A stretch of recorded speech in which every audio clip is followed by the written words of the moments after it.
Ay, kasi ikaw na uli ang baby ko eh. Wala dito si baby eh. Kinuha na. Hahating. Kinuha. Kanton. Alasin mo, titignan ko lang yung mukha mo kung gaano kalapad.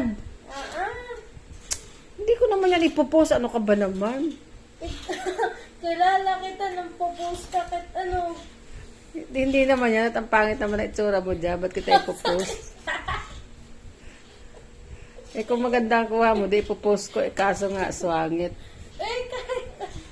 Kahit pangit pinapost mo pa rin. Hindi nga. Oo, man.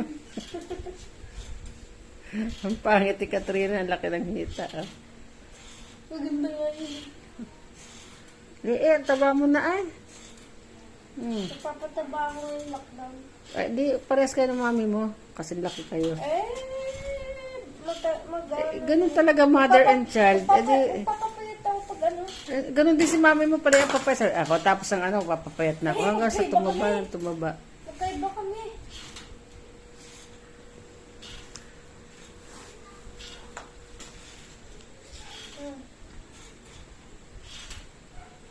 Doon na, di ako makapag-imagine. Imagine mo. Secret. Hindi ko naman pala na loko naman ko. Ano ba yun?